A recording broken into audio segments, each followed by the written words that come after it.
All I wanna do is win, win, win. I'm always gonna root for All I me. wanna do is. I'm super competitive. All I wanna do is win, win, win. I would love to win. All I wanna do is.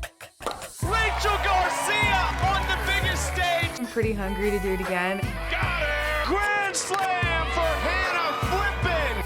Leah Andrews walks it All up. I wanna do is win, win, win. Win. I feel confident. I feel free. Another strikeout for Odyssey. All the hard work and sacrifice is coming to light. Bubba Nichols saves the day. It's truly about representing something bigger than yourself. All I wanna do is win, win, win.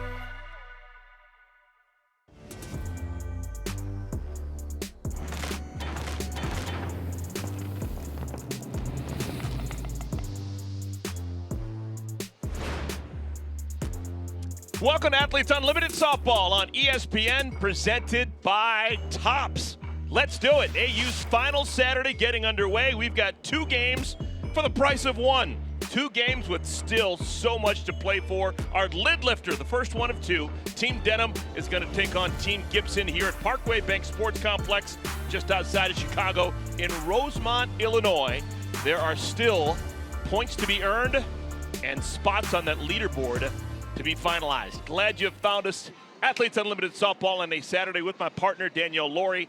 I am Eric Collins, and folks, we wouldn't want it any other way. We have played a whole bunch of softball over the last 5 weeks, and in the final weekend, that leaderboard is tight.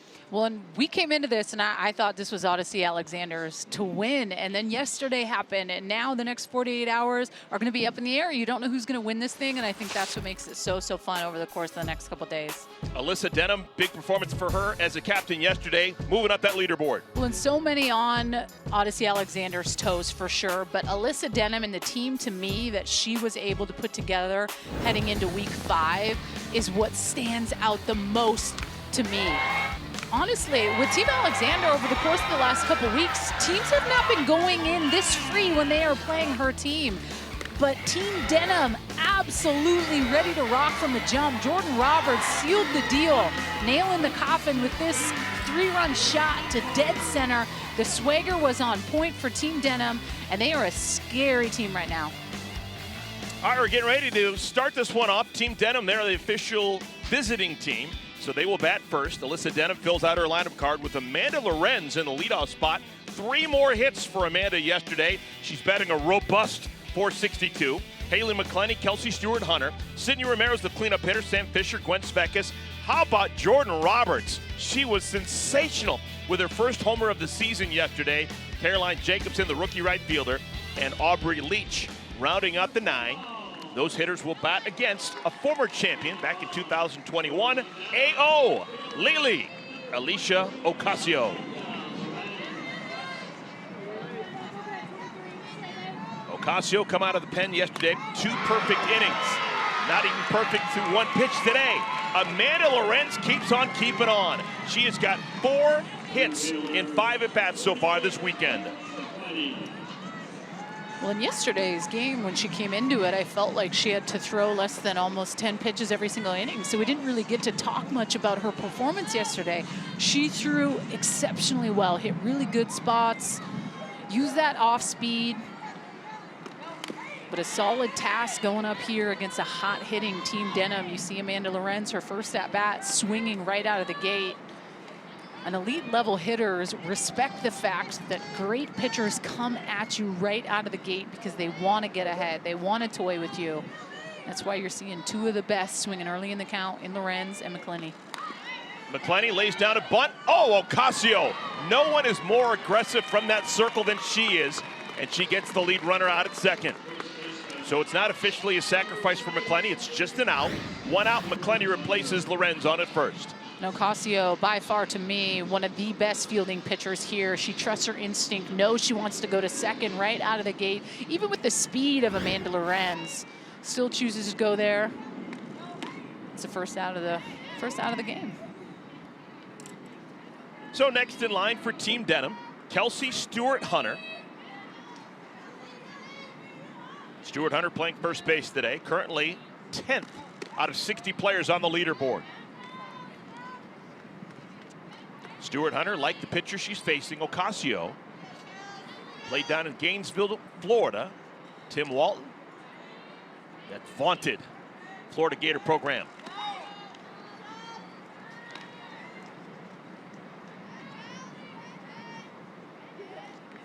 First 3 pitches all missed the mark, so Ocasio needs to fire a strike here. I said do it. I don't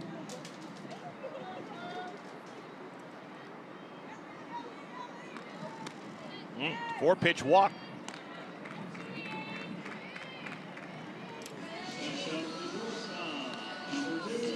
So McClenny moves over to second. Stuart Hunter checks in at first. And a meeting in the circle between the catcher Taylor Edwards and Alicia Ocasio as the cleanup hitter Sydney Romero strides to the plate. Taylor Edwards, so good behind the plate. Just that communication piece with the pitcher, calm presence, forced to be reckoned with back there, no doubt. Oh my goodness. That is the 6th time this year that Sydney Romero's been hit with a pitch. That was only 55 miles an hour, probably didn't hurt much. And the bases are loaded. This 55-mile-an-hour pitch just kind of gets away. Sydney Romero has been hit a lot, actually, this year. I remember seeing a bruise she posted a couple weeks ago after getting one in the calf from Rachel Garcia. She's gotten beaten up a little bit. She'll probably be okay with getting hit by a change. She has got 48 points this year just on getting hit with a pitch. 6 times. You get 8 points every time you're hit with a pitch. All right, here's Sam Fisher. Chance to make a difference early in the game. Bases loaded, 1 out. Fisher homered yesterday.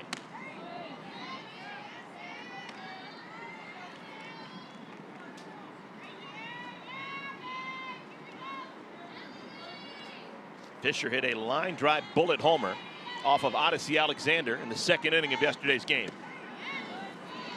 Shows a good eye there.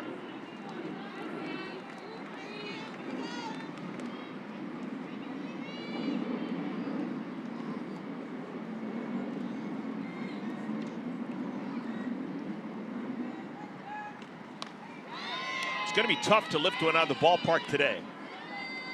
That wind is a howling in from center field. We're told 18-mile-an-hour winds. Stiff.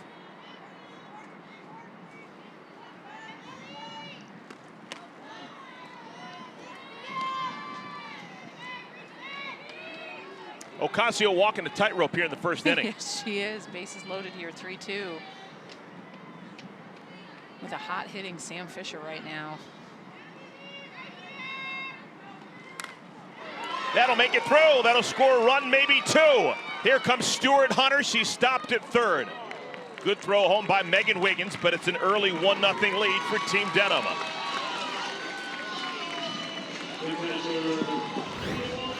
Ocasio had to throw a strike. Well, and this is just a locked-in group. Heads-up base running there by Kelsey Stewart at second. She gets hit with that ball up the middle. She is automatically out.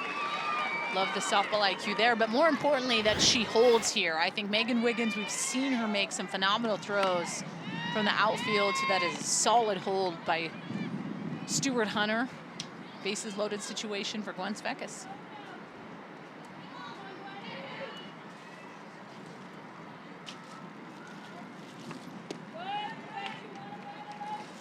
And again, another meeting. Gwen Svekis beginning today in the top 10. Gwen currently 8th out of 60 players on the leaderboard. Every single season, just always seems to be a part of winning teams. Captains generally want to pick her. Alyssa Denham, captain, making a point of drafting Gwen Svekis. On the ground, could be 2. Taylor steps on the bag, throw across the diamond in time. A double play. 5-3 on the twin kill, and the side is retired. But a run does score. It's a 1-0 lead for Team Denham as Team Gibson heads to the bat rack. Like Mike, if I could be like Mike. You want to be like the greats? First, believe you are. Greatness requires drip, not like that, like this.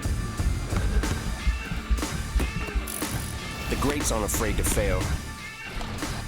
They're fueled by it. Trophies require greatness, but greatness doesn't require trophies. Because greatness isn't about what you've done, it's about what you do next.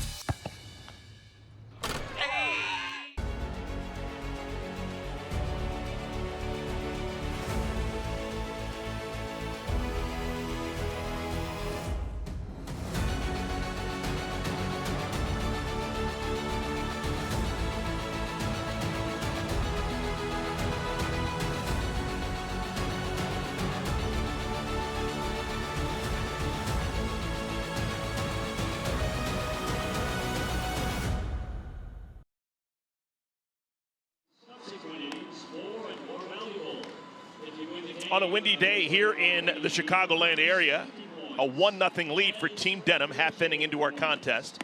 Team Gibson heading to the bat rack for the first time. Yesterday they found a way to put 8 runs on the board. 8 runs on 10 base hits and a long ball from the captain. Danielle Gibson down the left field line. Great job of just going with the pitch, driving in a run. She was sensational as per usual, 2 for 4 on the day. And the big fly, of course, Rachel Garcia, a 3-run homer. Massive day for Garcia. And I think it just goes to show how important it really is to be a two-way player and how you can give yourself that extra push. She is in that DP spot heading into today, but could very well pitch. I think it's probably one of the best games that I've seen her pitch actually yesterday, and I know we were talking about it, but as the weeks go by for me, we know Rachel Garcia can throw a lot of pitches, but yesterday what stood out when she threw was the fact that she was at high velocity for 99.9% of that game, cruising at 70 to 72 miles an hour. So that was something that was impressive to me and stood out for Garcia. And on the flip side for Team Denham, Georgina Korick getting the ball, and I love this opportunity for her. She is by far one of the best pitchers in Athletes Unlimited, coming from UCF.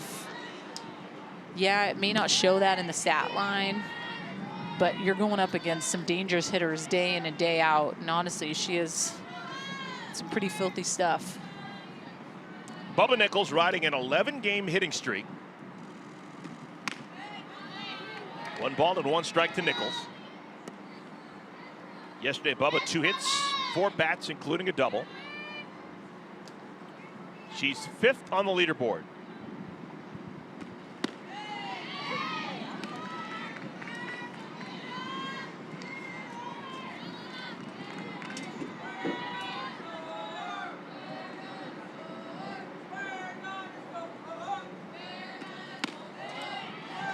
Nichols hadn't taken the bat off the shoulder yet.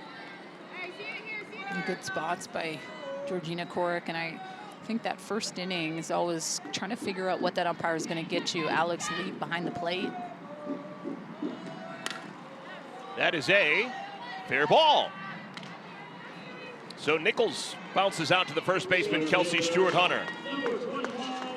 Ball actually started in foul territory, but then made its way back into fair territory, and it's an easy out, number 1.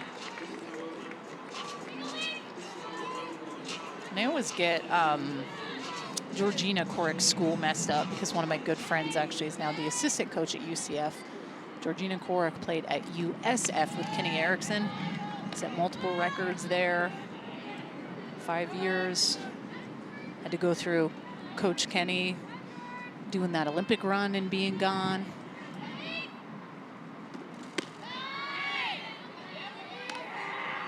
Two balls, no strikes to Megan Wiggins. Wiggins, 16th out of 60 players on the leaderboard. Line drive caught by Sam Fisher. Nice play by Sam.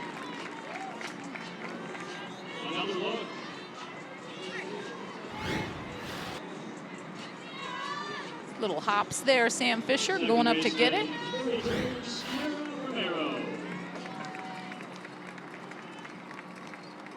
Two outs, nobody on. Sierra Romero. Sierra's been super solid for 5 weeks now. Batting average close to 300. Homer, 7 runs batted in. Went 1 for 3 yesterday, drove in a run. It's great to see her healthy, vibrant, made great decisions during the time that she was a captain this year. Off the thumbs. Ball doesn't leave the infield. Good inning for Georgina Korick. And it's an inning win for Team Denham. They win the first inning, plus 10 for everyone on the roster.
Good start for Elisa Denham and the team she captains. Team Denham, they lead Team Gibson 1-0 as we play the second inning.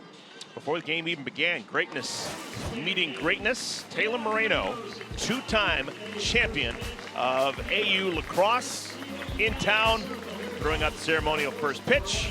And wouldn't you know it, it was a strike. Pretty good form. I love it. Taylor Moreno here for the weekend. She's standing by with Savannah Collins.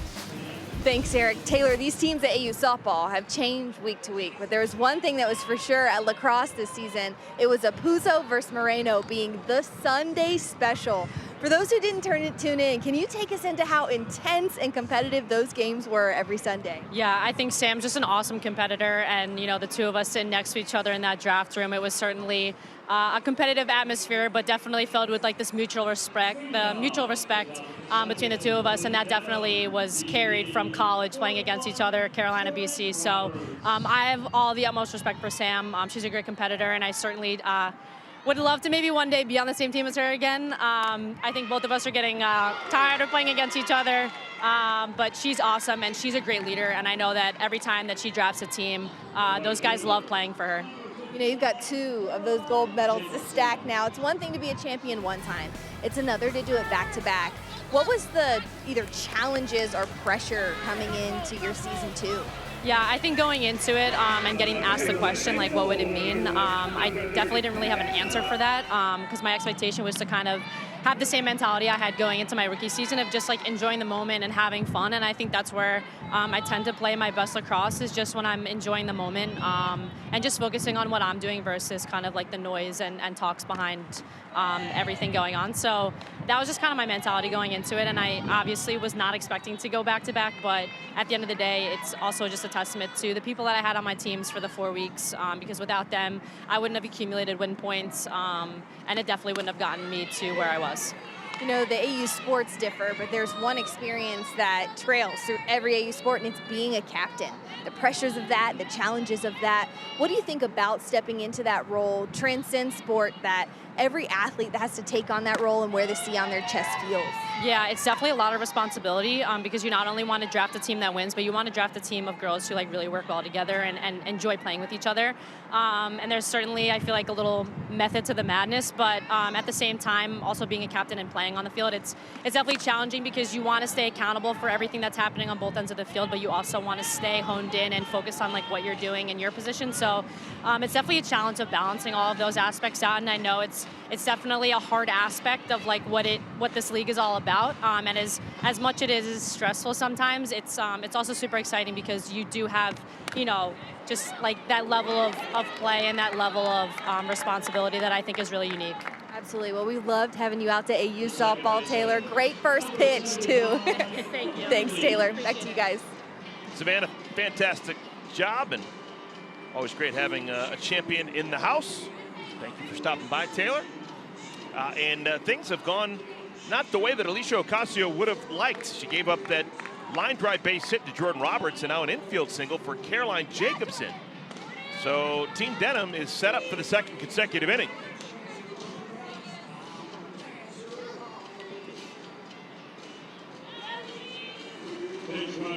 Haley Clifton has come on to pinch run for Jordan Roberts now that Roberts made it to scoring position. And Aubrey Leach, who can do a lot of different things with the bat, is the batter. And situationally, with her down in that 9th spot, so good at being able to turn over that lineup. Is that triple threat, confident in her slap game, can drop that bunt, can also hit for power. But the corners are busting in, understanding that this is a game of how you're able to help your team and earn points. So if she's able to get that sack bunt down, it's going to be +10. You see Nadia Taylor at 3rd all the way in. Nadia's got a chance, goes to 1st. Sierra Romero covers. It's a sacrifice. Sacrifices are +10, so Leach gets the job done and earns points for herself. Runners on at 2nd and 3rd with 1 out.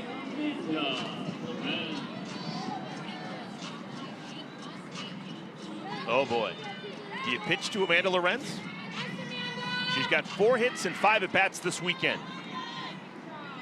She's bordering on a .500 batting average. I'm careful.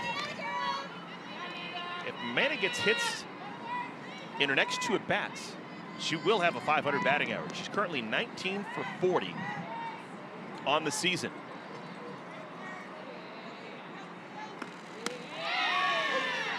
One and one.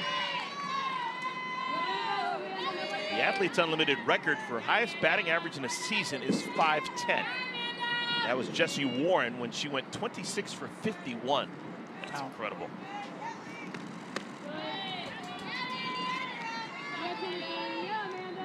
Choosing to primarily stay away here to Amanda Lorenz.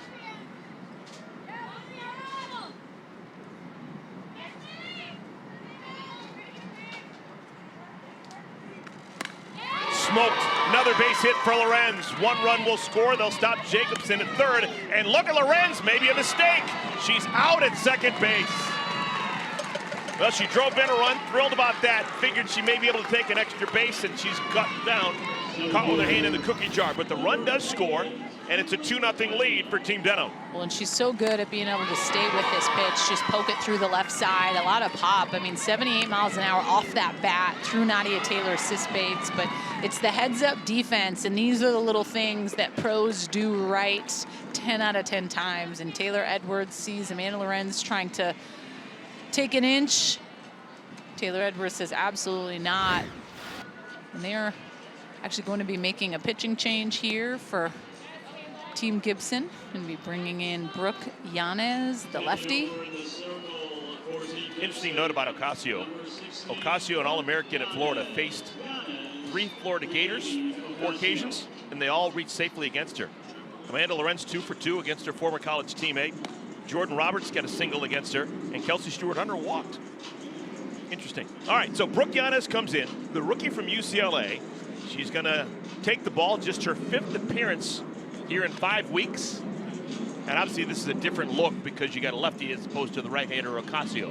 Well, and very spinny. I mean, to me, Brooke Yanez is a pitcher that she's not going to blow you away with what you've seen at times in this league with 70+ miles an hour. She's going to hang out anywhere between 59 to 62 miles an hour, but can spin it, has really good off-speed pitch, throws that curveball, has that back door, can go upstairs.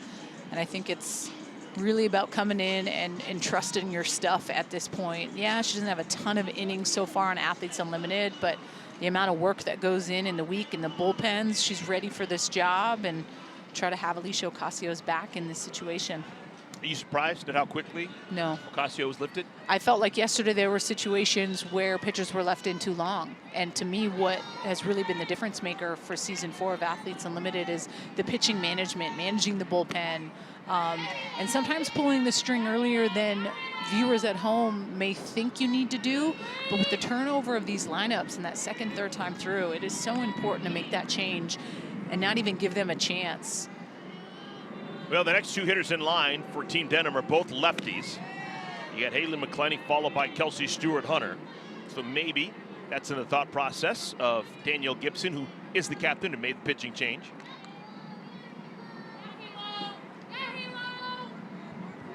There are 2 outs.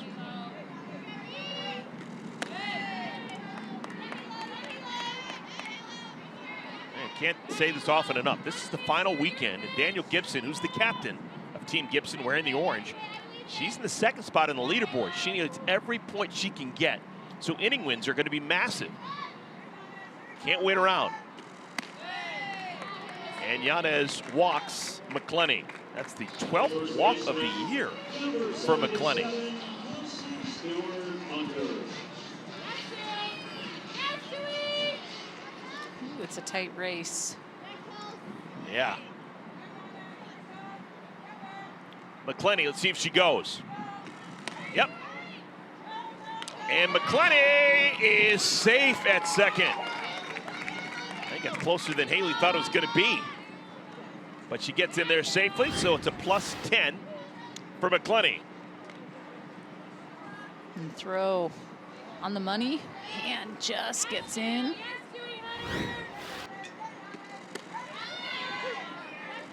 One ball and 1 strike to Stewart-Hunter.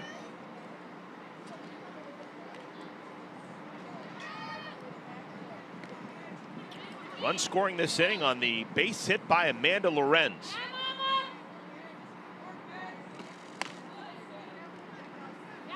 Off-speed pitch misses high. Yanez, collegiate teammate with Megan Ferramo at UCLA in recent years.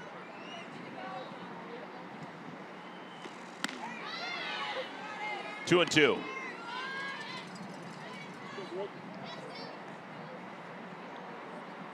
Already 5 hits for Team Denham. 11 batters into the game.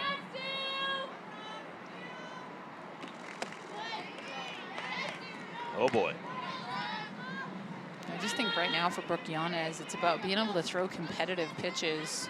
We've just seen some where she's able to get some good strikes, and then other pitches just tend to kind of float way up out of the zone. Playable, Nadia Taylor catches the humpback liner and the side is retired. But just like that first inning, Team Denham able to get a run across. They lead 2-0.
Sometimes as girls and as women, we're taught to be humble. But there's a point when that confidence, you need to turn it up. You wake up, you open your eyes, it is game day. I did not want to be late. Racing to the field and getting those butterflies. The sounds, the smells. We thought we were so tough, putting on eye black. Acting like you're a stud, even though you're 10 years old. That one swing that just feels so good. You're figuring out who you are, and you're doing it together.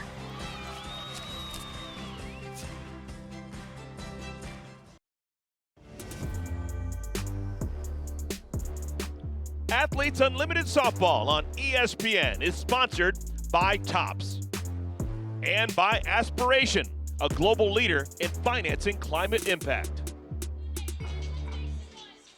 4th year of Athletes Unlimited Softball, and it's been an eventful year. Trip to Greenville, North Carolina, Little League Softball World Series, trip to Wrigley Field, Nadia Taylor, Sam Fisher singing Take Me Out to the Ball Game, Aubrey Leach throwing out a ceremonial first pitch. You betcha. All right, bottom of the second inning, Team Denham leads Team Gibson 2-0 for every run scored during this year's Athletes Unlimited softball season. Aspiration is committed to planting 10 trees. Heading into this week, 1,670 trees have been committed this season thanks to Aspiration's support. I know it sounds weird to say it, but this is a super important at bat right now for Danielle Gibson. She's a captain, currently in the number 2 spot on the leaderboard. Her team's in danger of losing another inning. She needs as many hits as she can get, particularly the extra base variety. And she's more than up to the task. She is batting .421 on the year. First couple of weeks of the season, but since, she has been hotter than a pepper sprout. Tighter than a tick. High pop-up, not in this wind. Oh my goodness, look at the wind. Oh my goodness, Haley McClenny makes it almost on the infield dirt. Oh my goodness. Wow, that was a professional play made by McClenny. Look at where she's standing and running in, blocks the sun briefly, but I mean, that's all out. And you just see Aubrey Leach, you take it, sister. Yeah, that ball ended up basically about 5 feet away from where Aubrey Leach started. The second baseman vacated her position, and McClenny was there to save the day. Yesterday, we literally had no wind at this ballpark, which was actually eerie because, I mean, we're always having something brewing out there in the outfield when the ball gets up in the air. It's a tough task sometimes for those outfielders, as you just saw. Rachel Garcia turns around the wind and is foul. Oh my goodness, that's about as far as you're going to see a ball hit down the left field line today, and it's just foul. 78 miles an hour off that bat. If the wind's not howling, does that stay in? I don't know, but 269 feet there for Rachel Garcia. It'd be tough for her to see another up and in pitch by Corrick.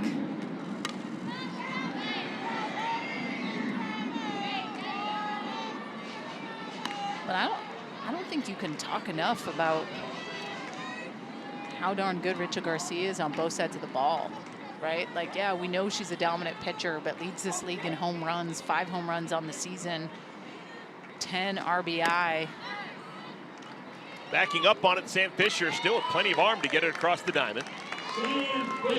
So Corrick has now faced 5 and retired them all. Next up, the third baseman, 88, Nadia Taylor.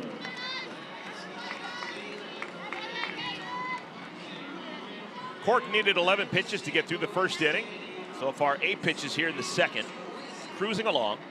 If she gets Nadia Taylor, it'll be another inning win for Team Denham.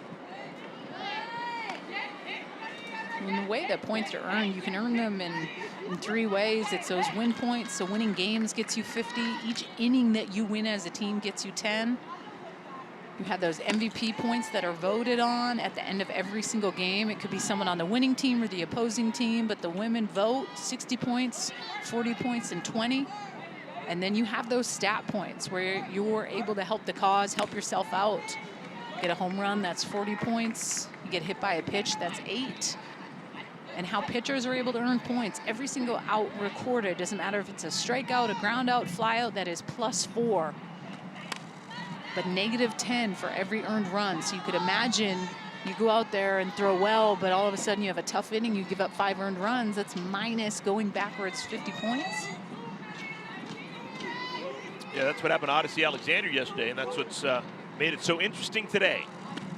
Odyssey gave up 6 earned runs yesterday. And on the day actually had a negative point total, -4.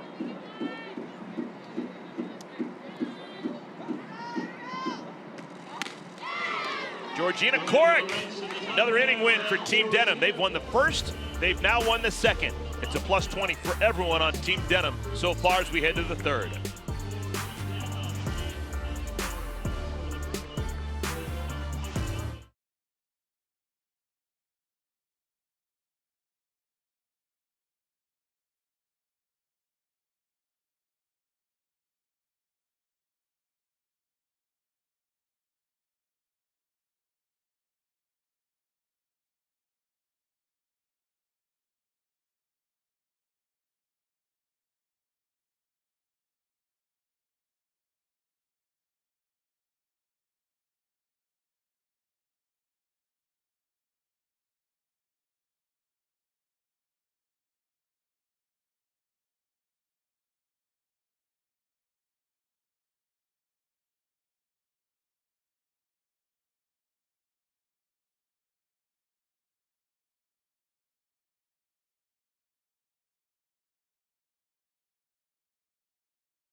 Welcome back, everyone. Looks like Team Denham building that picket fence. They've got 1 run in the first, 1 run in the second.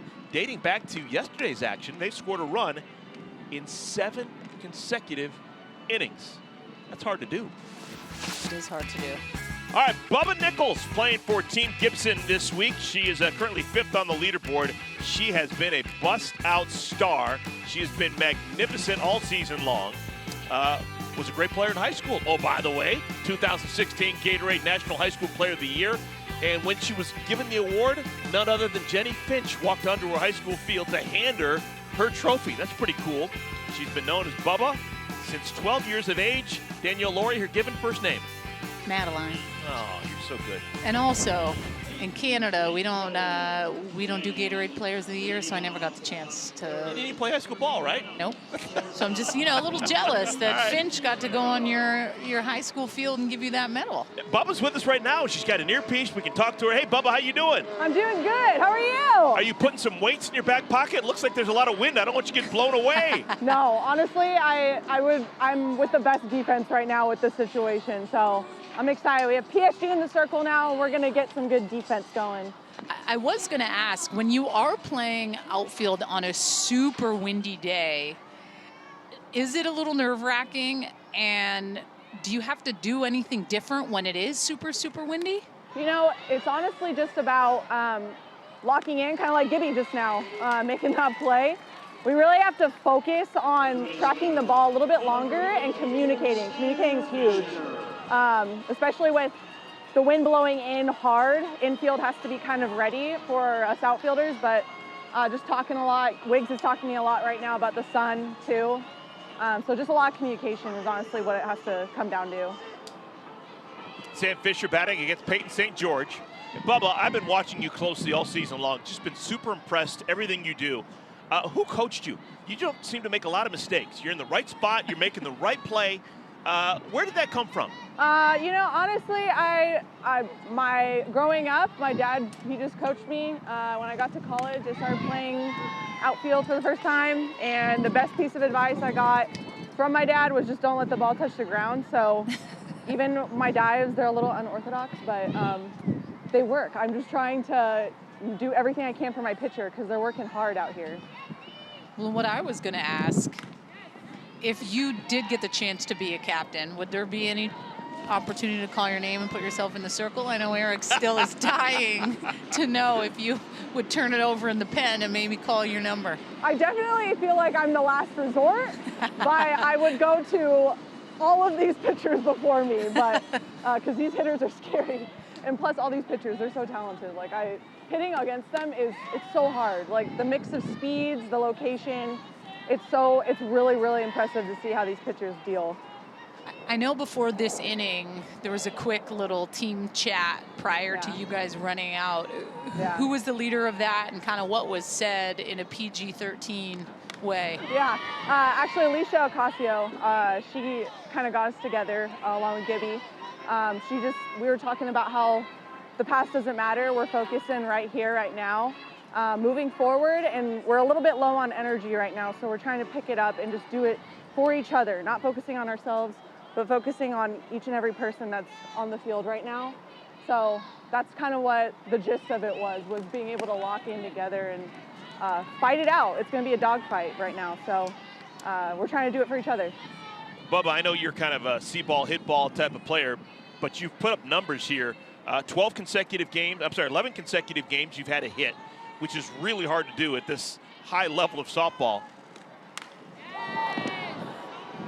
It's that wind, wow. that wind. Have you felt as good as you looked all season long, or have you had to battle at some point throughout the course of this year? Because, like I said, you got a hit in almost every game you played this year. I honestly, Eric, I did not even know that. It really is just about being present, like you really can't focus on any at-bat prior to the one, because you never know, like these pitchers are able to adjust just like us hitters. So being able to just swing at strikes, and that's honestly what Purple's doing right now versus us, like they're swinging at strikes and they're being aggressive. So we can easily do that. We started to do that there yesterday, and we have a lot of belief. So I'm excited to see us keep having good at-bats and make adjustments. When I have to ask what you kind of think is really the difference maker, like I know you had come into Athletes Unlimited late, right? Last year you came in late, and or 2 years ago. 2 years ago, Yeah. excuse me, and this is kind of the year to me of where pitching has really elevated. Yeah. And what is it that you kind of see that Athletes Unlimited has done or captains have done to be able to lock in that piece maybe better than it ever has been before? Yeah, I think it really comes down to, at least what I notice, is the catchers along with the pitchers. I'm noticing a lot more connection between the two.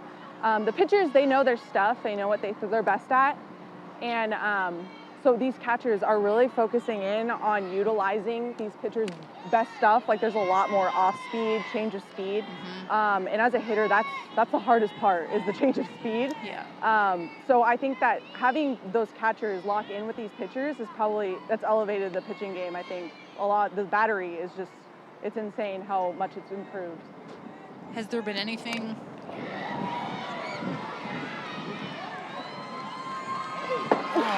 Gwen Svekis, 2-run home run right into the teeth of that wind. Gwen Svekis, her second homer of the season, and it's now a 4-0 lead for Team Denham.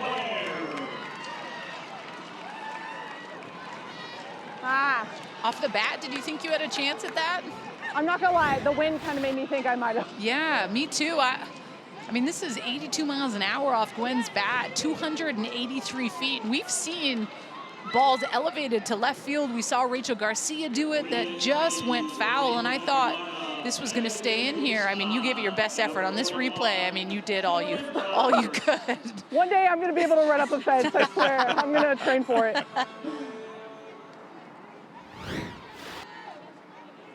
That is now 8 consecutive innings dating back to yesterday in which Team Denham has been able to push across a run. Just incredible. Bubba, you've seen this. You know, it just so happens some teams just have it week in and week out, and right now it looks like Team Denham's has figured it out. You know, I really have a lot of faith in our pitching staff right now because I feel like they're very present. They're not focused. Like right now, Peyton is focused on getting that strike. And Sis right now is talking to me, and we're just locking in. So I feel like, you know, flush that. It's all right. Move on. Let's control what we can control, which is the very next pitch and the next play. When I have to ask kind of your attention to detail during the week on preparing for these certain pitchers, like is there anything in particular that you love to do that is routine, whether it's do you like to watch film, do you not, like how do you go about your business? Yeah, I like to keep like kind of my cage work, so tee, front toss, pretty consistent, just because that's kind of me and my swing time. But when it comes to focusing on the pitchers, we have a great BP pitchers that throw to us live. And so not just me, but a lot of us work, Flawless. A lot of us work with off speed. So like we'll mix hard stuff with off speed, because like I was saying, that off speed is what's, you know, pretty difficult for hitters. So just change of speeds. I think that's the biggest thing, and to keep it simple because we're playing so many games in 5 weeks. Because really, like, these games,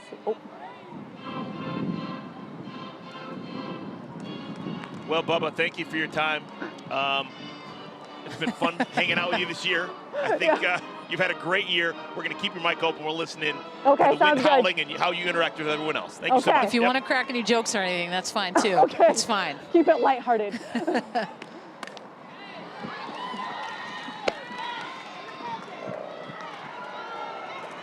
How locked in is Jordan Roberts? No. Jordan Roberts, at one point yesterday, was 1 for 24 on the season. Since that point, 4 consecutive hits. Hey. 3 line drive singles and a homer. It's week 5, baby. Where It's when is Jordan missing? Roberts really, she always steps it up week 5. It's incredible. Yes. Jordan Roberts has 5 home runs in her AU career. 4 of those 5 home runs came in week 5 action over the years. I've just been told 6 home runs with 5 coming in week 5 action. Impressive. This right here. 7 hits through the first 16 batters of the game for Team Denham. Yes, Peyton! go.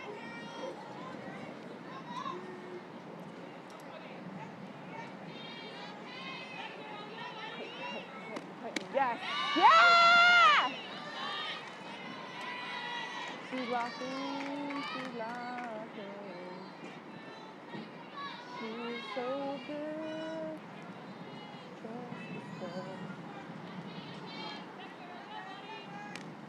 Oh!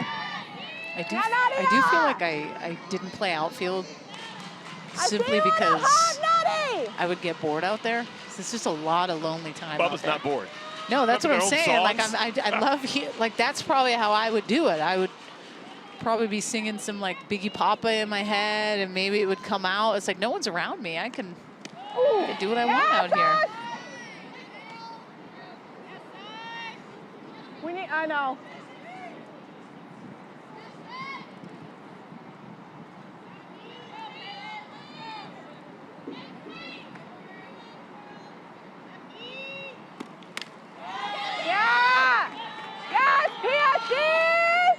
This battle between Peyton St. George and Caroline Jacobson actually means something to people down in Durham, North Carolina. They were college teammates. Played for Marissa Young and Duke. Jacobson, if you look at her bio, her last school attended is Clemson. She spent her 5th and final year of eligibility playing at another ACC school, but she is a Duke Blue Devil for the first 4 years of her college experience, and Peyton St. George strikes her out. There are now 2 outs. Right there. Right there. Okay. Yes. Queen.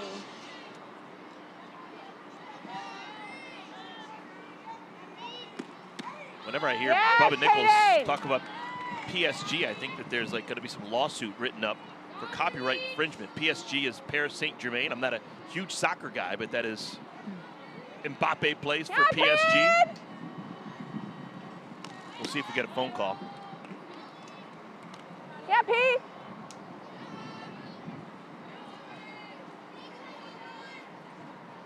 Already 2 runs have scored here in this 3rd inning. A 2-run home run by Gwen Svekis. Lead is 4-0 for Team Denham. Yes, Ash. Yeah, P. Here we go.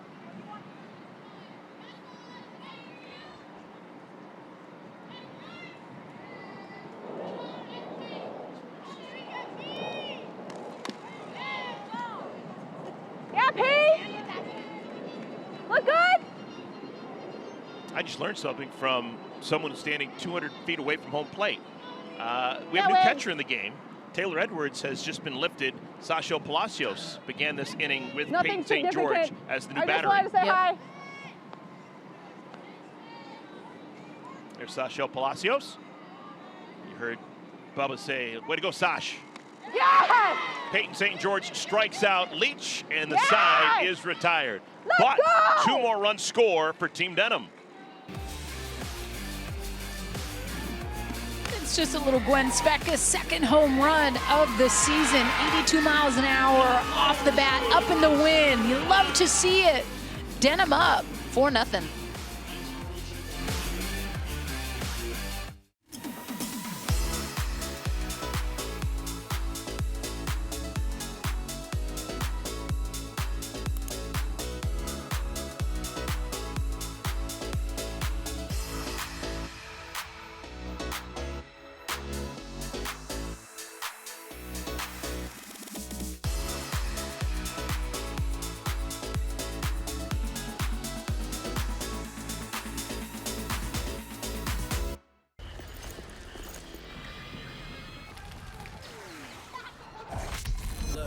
Everybody wanna go and talk it. At the same time, gotta walk it.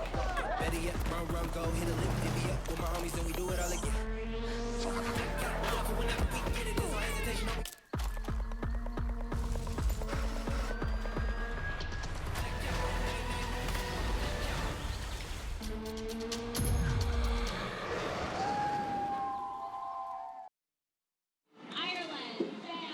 Well, a great start for the team wearing purple. Team Denham, they've scored in every inning so far. They've got a chance for another inning win here in the 3rd. They lead Team Gibson 4-0. If you'd like to rep Athletes Unlimited with your very own gear, be sure to check out the new AU softball merchandise for this season, including personalized player tees. Go to shop.auprosports.com to get yours today. With Danielle Laurie and Savannah Collins. I'm Eric Collins. And it is getting late early for Team Gibson. They're already down 4-0. Georgina Korick has faced 6 and retired all 6. Now she'll face the bottom third in the lineup, Sasha Palacios, Abby Ramirez, and Sis Bates.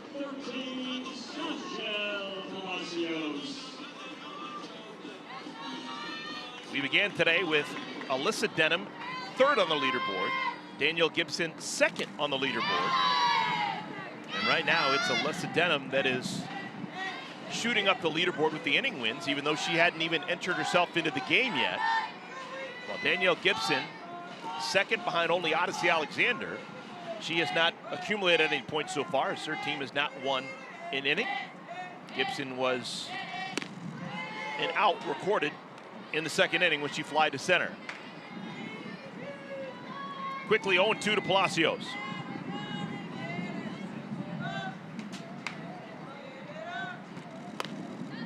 That is a fair ball. Wow, that's the 2nd time today we've seen a ground ball just hug the first base line. Out number 1. Bubba Nichols had that exact same ball squirt down the first base line, fielded by Kelsey Stewart-Hunter to begin the 1st inning. Here's Abby Ramirez.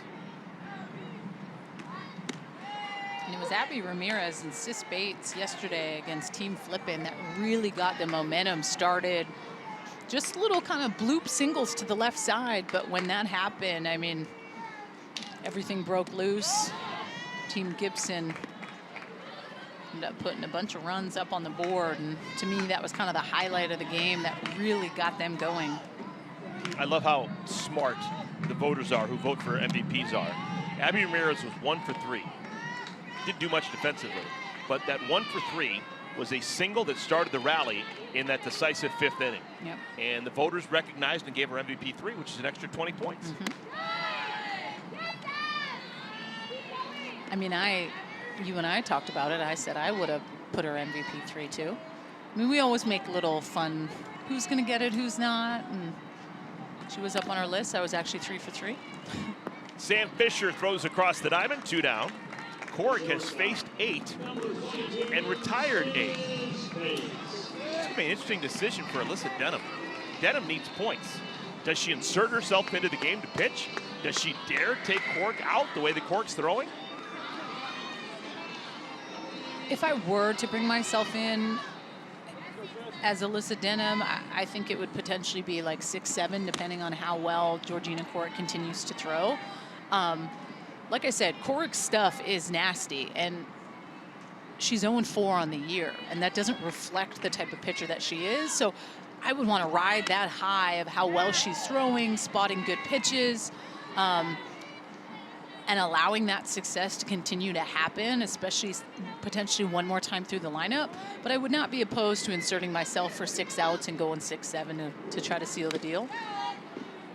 This is Sis Bates at the plate. Well, the way that it is right now for Alyssa Denham, she's 3rd on the leaderboard. She trails Odyssey Alexander by 136 points. If Alyssa does not play, the absolute best that she could hope for is 120 points. If her team wins every single inning and wins the game, that's 120 right there. So if she does not play, even if everything goes her way, she still would not be in 1st place. Now if she comes in and pitches and does well, all of a sudden she could pass Alexander and find herself in 1st. This is your up-to-date leaderboard. That includes the 20 points already won today by everyone on Team Denham by winning the 1st and the 2nd innings. They've got a good chance of winning this 3rd. He scored 2 times in the top of the 3rd inning. It's now a 3-ball, 2-strike count to Bates. And Korick strikes her out. Another 1-2-3 inning for Georgina. And it's another inning win for Team Denham. They've won the first 3.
Cat Osterman, the greatest pitcher of her generation.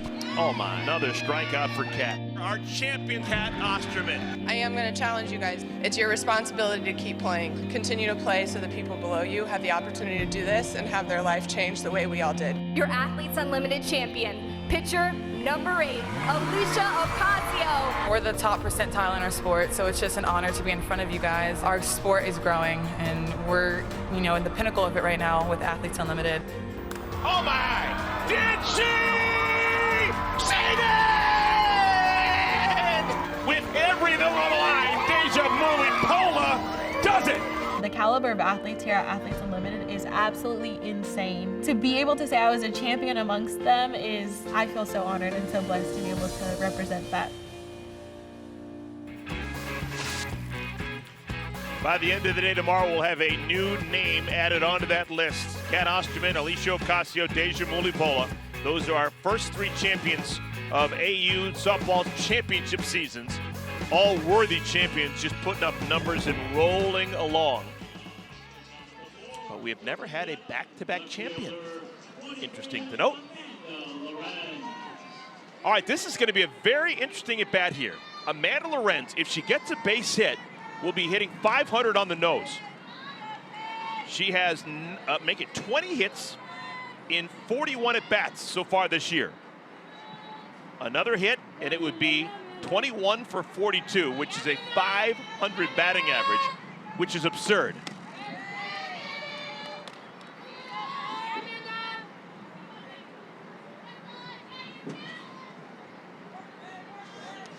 Dating back to yesterday, Amanda has hits in 5 straight plate appearances. And it looks like Peyton St. George knows it. Nothing has come close to the strike zone so far.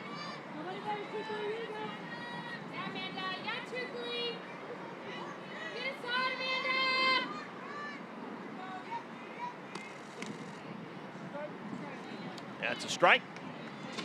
3-1. I don't think Amanda's too upset that that's a strike. She probably wants to swing it. Yeah, no doubt. She's locked in, and she just covers both sides of the plate really, really well, and obviously makes it extremely tough on these pitchers. Draws the walk.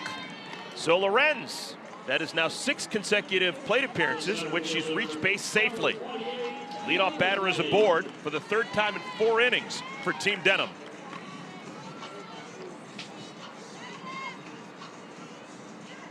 Second walk allowed by Peyton St. George, already the 3rd pitcher of the ball game for Team Gibson.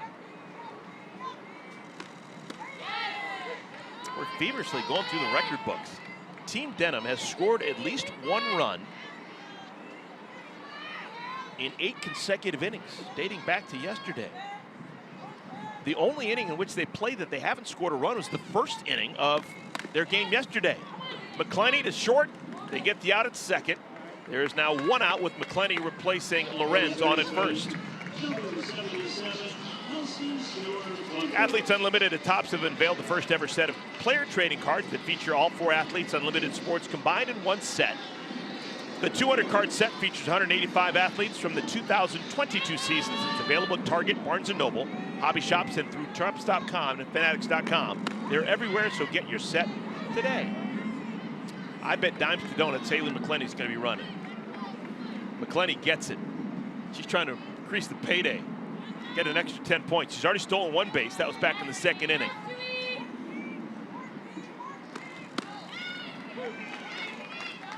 Oh, 2 to Kelsey Stewart-Hunter.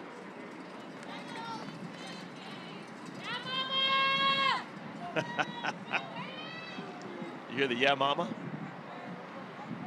I thought they were yelling at me. Kelsey is a mother. Back at it here and playing good ball.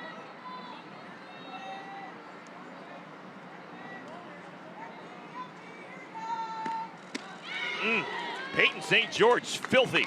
3rd strikeout for PSG. Dang, this is just filthy. This is over 1,700 on that spin rate. Not only is it coming in at 55 miles an hour, but that bad boy is spinning like crazy, and that's why you got that kind of defensive swing by Kelsey Stewart-Hunter just goes to show the movement that Peyton St. George has on her pitches. Put that number in perspective for me. You said 1,700 was the spin rate. What's the highest spin rate you've ever seen or heard of? The highest that I've seen here in Athletes Unlimited is a little over 1,900, and that's Sydney Littlejohn Watkins. Okay. Her being able to spin that curveball. But you also have to remember, when it comes to spin rate, the harder that you actually throw, 70 plus, it's harder to get the ball to rotate because it gets there in a heartbeat, right? So when you have pitchers that throw 65 and lower, you'll tend to see at times a potentially higher spin rate than a player like Rachel Garcia or Megan Fremo that hang out anywhere around 900 to 1,200. And to the little ears and softball players that are watching, spin rate doesn't measure the bulldog mentality that you have out there in the circle. And our game at times is changing and evolving, where spin rate and measuring things is out there and it's important, but it ain't everything. They can't measure the competitor that rolls out there. When I went back to do the Olympics in 18 and hung out with the Rapsodo guy, and I still remember him telling me that I'm not a strikeout pitcher and that my spin was super low. And I kind of got offended for a second. I'm like, well, do you measure other things that come with it, or is it literally just spin rate? And I've never forgot that moment. Well, you're top 4, I believe, all time in Division I in strikeouts. Yeah, but it's when someone tells you that your stuff isn't very good, I think you have this moment of back up. You don't even know me. So the information is so good when it's out there if you need it, but that is not the end all be all, right? It's not getting so wrapped up in, I can spin it at 1,700 and that should make me elite level. There's so many different things that can go into that. But it is a pretty incredible tool to be able to see and look at how these pitchers are different with what they throw, how the ball moves, the velocity. There's a lot that goes into it, but that bulldog mentality is something that's taught from a young age. McClenny on at second, Sydney Romero on at first. Sam Fisher swings through that changeup and it's now 2-1. All right, Daniel Laurie, the strikeouts that you got, was it spin? Was it velocity? Was it accuracy? What made you the great strikeout pitcher you were back in your day at Washington? Location and command of a good changeup. I didn't throw as hard as a Rachel Garcia where it's 72, 70 miles an hour. I could hang out at 66 to 68 miles an hour, but could throw my changeup whenever I wanted. And I think back in the day and now more than ever, you heard Bubba Nichols talk about, what makes these pitchers so good here is the ability to command the changeup, and that's really hard to hit. So I would say probably just good body awareness, could spin the change when I needed, and very rarely did I miss over the heart of the plate. Body awareness, love it. Smoked into left field. Let's see if they're going to send McClenny. Here she comes. Nichols to throw. She's out at home. What a play, Bubba Nichols. Finally, Team Denim is denied, courtesy of the howitzer from Bubba Nichols. You dig these types of plays. Sam Fisher, 81 miles an hour off this bat, but Bubba Nichols with that big old throw on the money to Palacios. Perfect tag, perfect execution.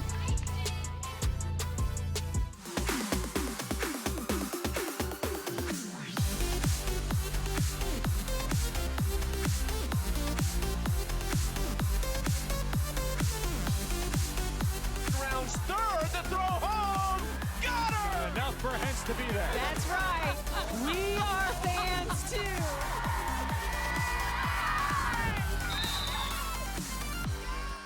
Like Mike, if I could be like Mike. You want to be like the greats? First, believe you are. Greatness requires drip, not like that, like this. The greats aren't afraid to fail. They're fueled by it. Trophies require greatness, but greatness doesn't require trophies, because greatness isn't about what you've done, it's about what you do next.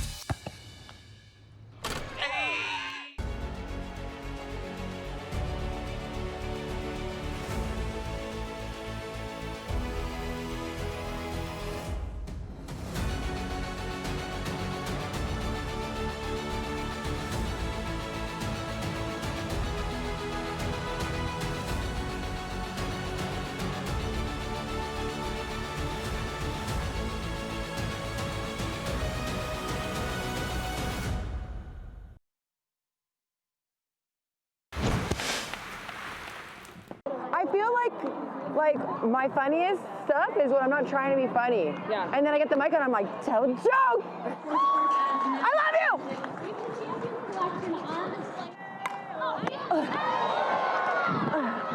Good job. I love that. Got two. I don't know. Hi, Ben and Zach.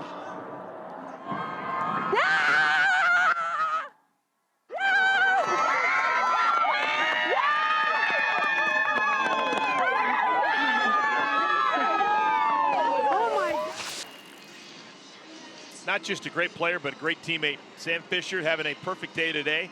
2 for 2 with the walk, but she was actually denied an RBI. Great play defensively by Bubba Nichols just a moment ago. And Sam Fisher and Team Denham back out on defense. Well, a lot has to go right with something like this. A ton of speed, obviously, with McClinney, so she's a sure thing. But everything for Bubba Nichols went right. The throw is perfect on the money. Sachelle Palacios in the perfect position. And you love it when you see those things just all come together. Like I said, these women are all professionals. Like 9 out of 10 times they make those plays, and that's what separates them from everybody else. All right, Danielle, what's going to have to change here? This is the second time through the order for Georgina Korek. First time through the order, 9 up, 9 down. Does she need to add a wrinkle, change anything, or do the hitters need to do something different against her? No, I don't think Georgina Korek has to change up her game plan whatsoever. The hard thing is when Georgina Korek is on, it's that changeup that you step into the box that you potentially worry about. And she can spin it 68, 69 mile an hour on the outer half. She can climb that ladder on the inner half. So it definitely can make it challenging when she's spot on with all the pitches that she has in her toolbox. Softly hit. It's going to be a tough play for Fisher. Man, she looks good defensively. How quick was that? 1 down. I think it's about being able to attack pitches earlier on in the count, not fouling them off. That's easier said than done, but Sam Fisher just off the right foot, throw on the money. Man, she's probably at her best, in my opinion, that I've seen in a really long time. Like, just so confident in the box, defensively playing her best ball. 10 up, 10 down for Korek.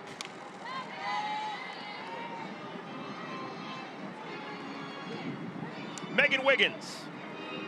She's been a pro for a decade. There haven't always been these two-way players like Megan Wiggins. Power, speed.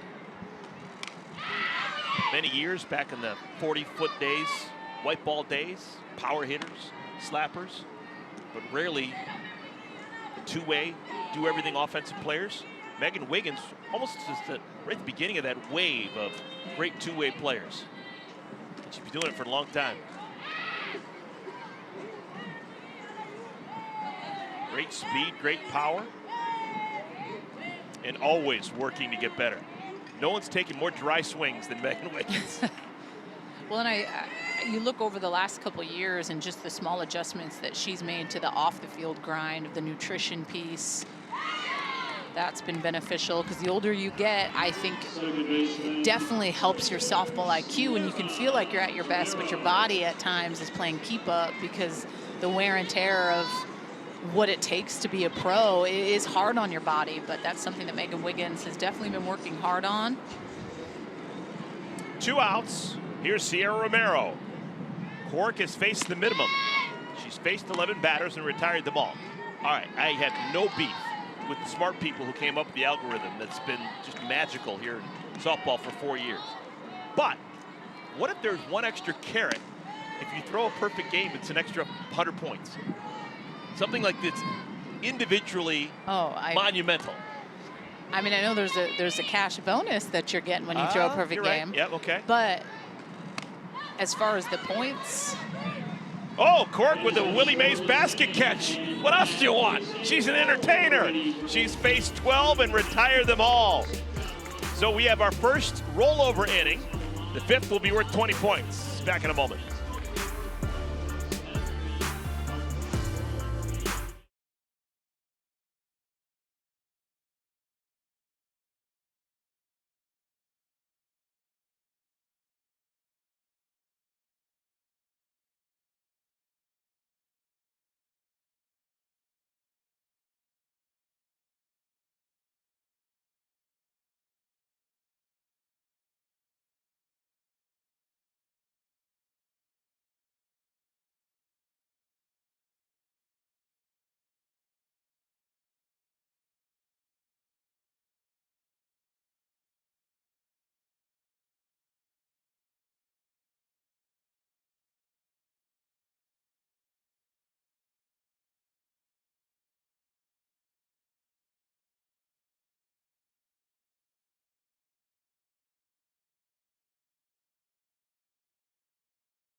I'd like to take another look here.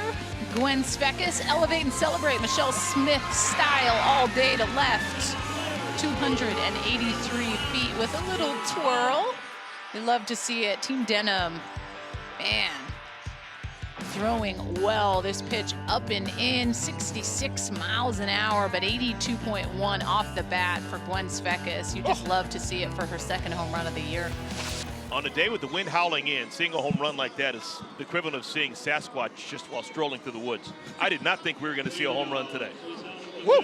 How about that? For every run scored during this year's Athletes Unlimited softball season, Aspirations committed to planting 10 trees.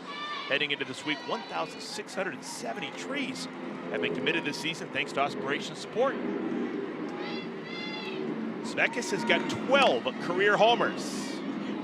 She has played in every season with Athletes Unlimited. She has had multiple homers every season she has played. When they write down the official definitive history of Athletes Unlimited, she will have a chapter all to herself.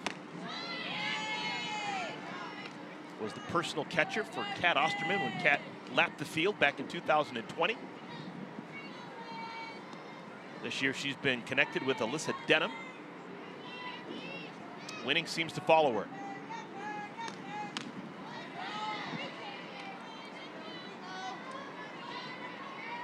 Peyton St. George beginning her third inning of work. She's the third pitcher already for Team Gibson. Ocasio, Yanez, and now St. George. And we've typically seen this kind of flow a little bit, meaning Rachel Garcia got the ball in game 1 yesterday for Team Gibson, did a fantastic job. And you've been seeing a little bit more of a solidified ace on a Friday and a Sunday.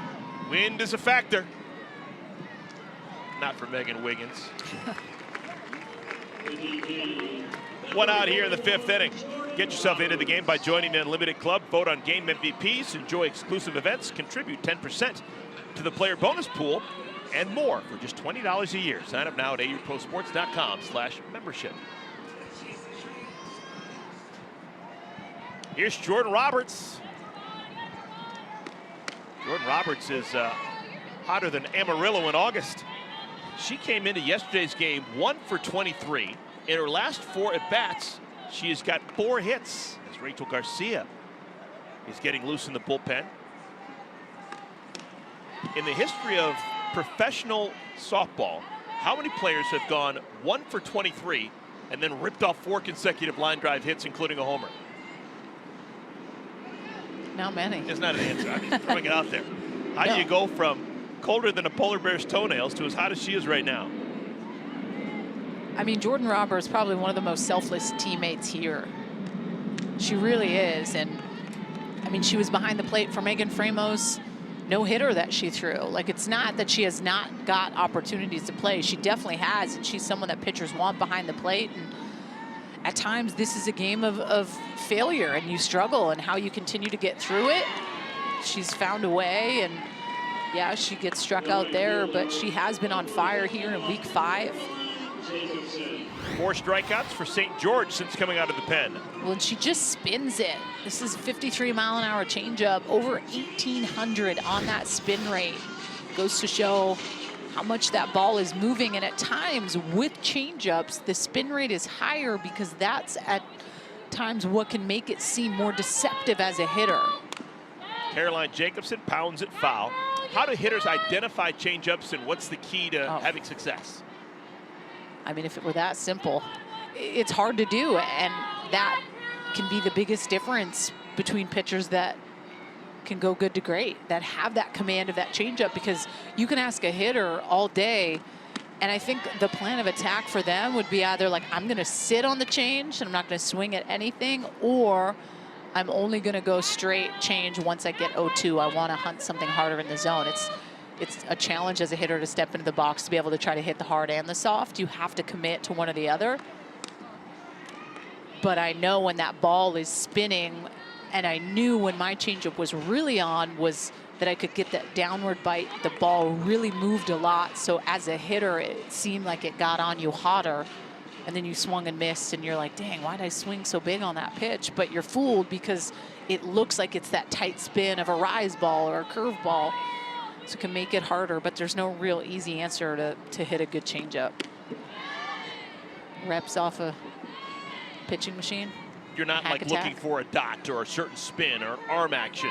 It's just hope that you figure out the changeup and react. And there's so many different changeups that are thrown. There's a flip change, there's a circle change, there's different ways that pitchers can snap it and spin it. So on top of already trying to feel what the difference of velocity is, trying to pick up a certain spin on a change can definitely be more challenging. Yeah, I definitely didn't want to step into the box trying to swing at the change. That was not my, I was a defensive 0-2. All right, I got to swing. Peyton St. George with a changeup. Strikes out her former college teammate Caroline Jacobson. 1-2-3 inning for St. George. To the bottom of the fifth we go. 4-0 Team Denham.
Down, give me on a bus down. It's Garrett, right? Garrett? Garrett, Ba, whatever you want to call him. Hi, Garrett, Ba. Because there's so much belief and faith in every single person on this team. Every single one of us has a calm presence about us, and we're gonna patiently endure. Ba, I love you, Garrett.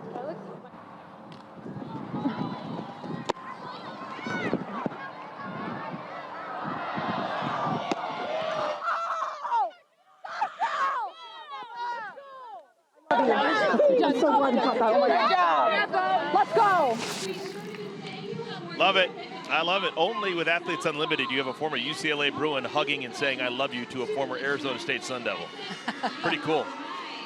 Bubba Nichols, Sasha Palacios combining for that out at home to end the fourth inning. All right, starting to become a story here. Georgina Korick has faced 12 and retired 12. This will be her toughest road to hoe. Second time through the middle of the order. Gibson, Garcia, and Taylor. We'll know a lot about the potential history for Korick if she can get through this fifth unscathed.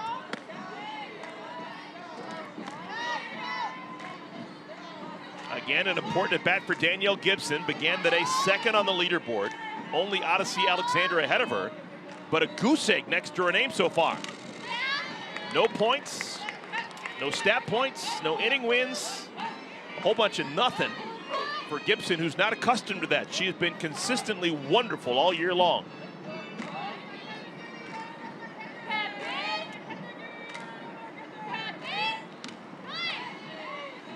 Georgina Korick, to those left-handed hitters, has just done such a good job at nibbling that outside corner. And to me, it's about being able to get ahead. And when you can get ahead against hitters like Danielle Gibson, that's when you can try to toy a little bit and get them to swing at something, utilize that changeup. But Danielle Gibson, a little bit behind Odyssey Alexander, would love to try to get an inning win, some stat points, and try to get back in this ball game, knowing 50 points are on the line for win points. I think it's just fascinating that Alyssa Denham is in third place on the leaderboard. She needs points, and she's not put herself into the game. She's only a pitcher.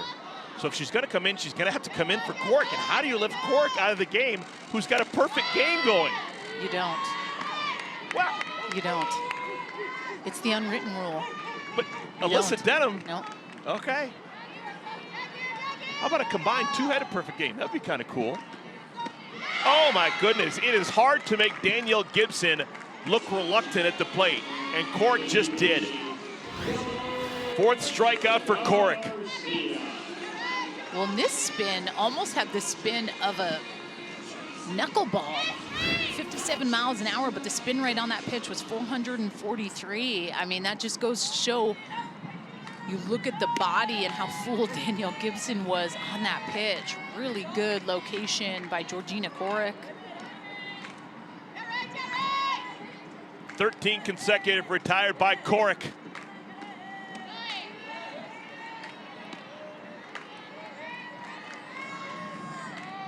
Potential inning win on the line for Team Gibson. The fourth inning was tied. Team Denham didn't score in the top of this fifth. So if they score a run here, Team Gibson, everyone will get 20 points. That'd be big for Rachel Garcia. Garcia may be coming into pitch. We saw her loosening in the pen.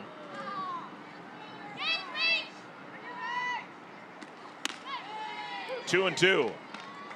What's been the best pitch for Cork so far this afternoon? That curveball and that change. I mean, that last pitch coming in at 69 miles an hour, but when she throws that changeup, it's anywhere from 57 to 58.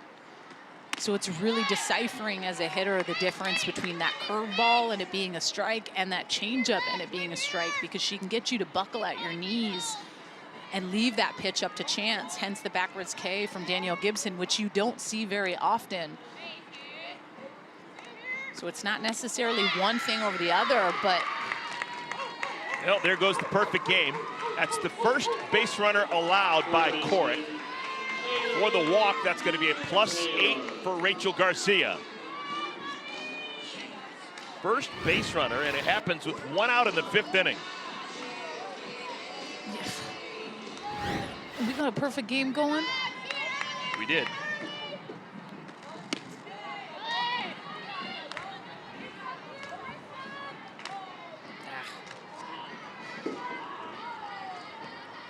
Nadia Taylor struck out to end the second inning. Pops it up, that'll make it into the parking lot.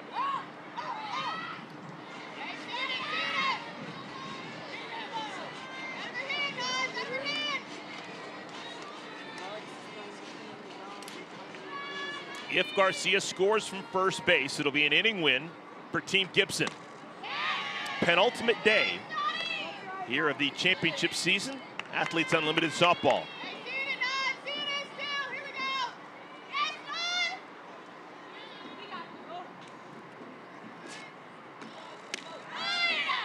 Clearly trying to work inside to Taylor, not hitting her spots.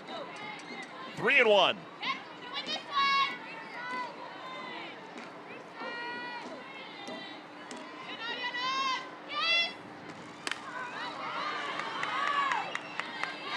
Fourth time today that Corrick has gone to a 3-ball, 2-strike count.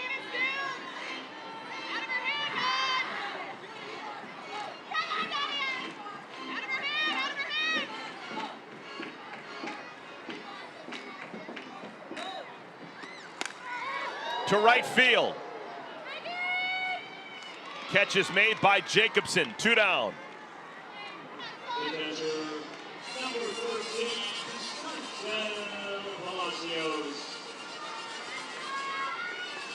Here's Palacios, second AB for Palacios.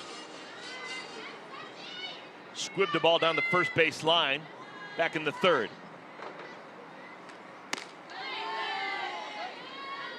Oh, went too far. And Sachel does not agree.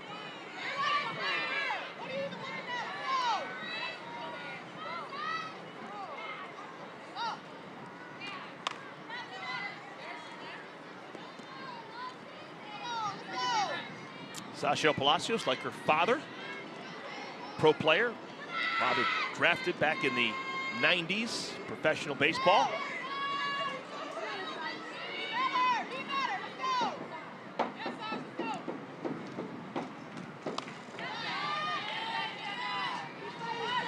Back-to-back pitches on that outer half for Corrick. She's been really living away to those left-handed hitters. Pitch elevated a little bit, up in the zone, but hitting good location, out.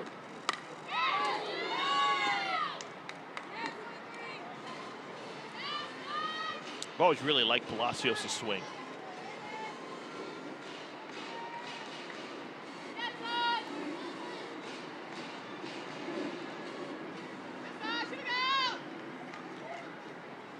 Oh, 2.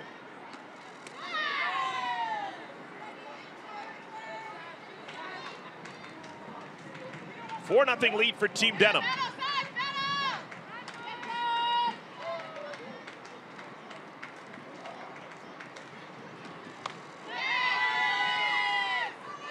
Have yourself an at-bat, Sachel.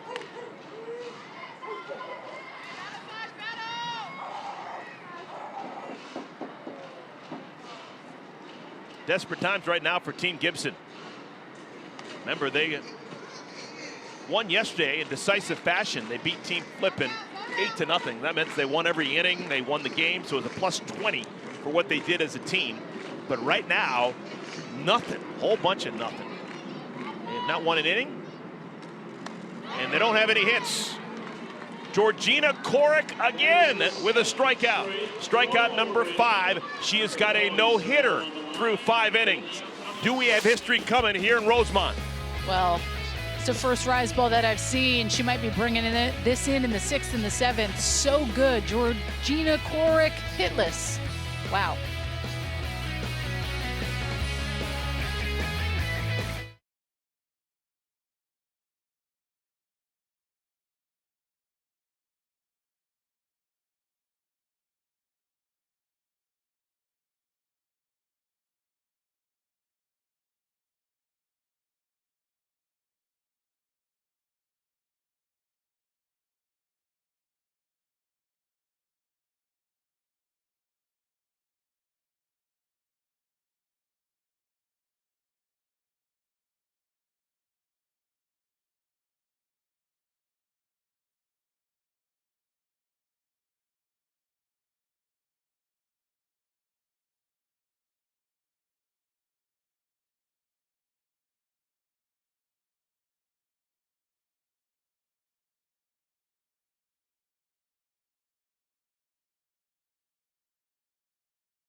Georgina Korek has been the story on a Saturday afternoon here in Rosemont, Illinois. She has got a no-hitter through 5 innings against one of the best lineups in all of professional softball. It is a 4-0 lead for Team Denham as we play the 6th inning. Experience the action of AU softball in person right here in Rosemont, Illinois. Join us for tomorrow's final day of Champions Week at 2:30 and 5 Central Time. Be one of the first 250 fans in the ballpark to score an Athletes Unlimited Champion Medal Replica giveaway. Get your tickets now, auprosports.com/tickets. All right, we thought that maybe Rachel Garcia would come into the ball game, but nope, it's still Peyton St. George. St. George had a 1-2-3 inning back in the 5th. She'll try and keep on keeping on. Aubrey Leach, Amanda Lorenz, Haley McClenny, 3 lefties scheduled to bat here in the 6th. Well, and a lot on the line here. Entering the top of the 6th inning, you have 30 points on the line. No one scored in the 4th or the 5th, so you're going to take those rollover inning points here into the 6th inning. First team to score, if they were to score in this inning, it would be 30 points. And these athletes know, like, those little things mean a lot. 30 points means a lot here in the last weekend of Athletes Unlimited. You're trying to scoot up that leaderboard. 2 balls and a strike. An effective changeup thrown by Peyton St. George.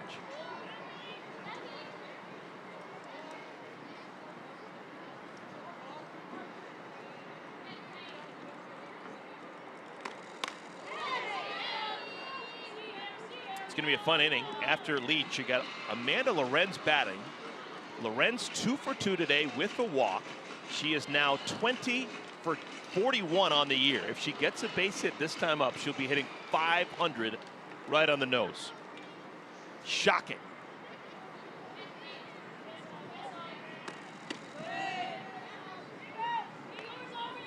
Athletes Unlimited all-time record for highest batting average through a complete season. Jessie Warren somehow hit 510.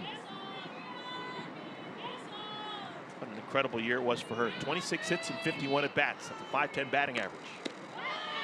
Uh-oh. Lead-off walk. Peyton St. George allows Leach a free pass. Let's check in with Savannah Collins.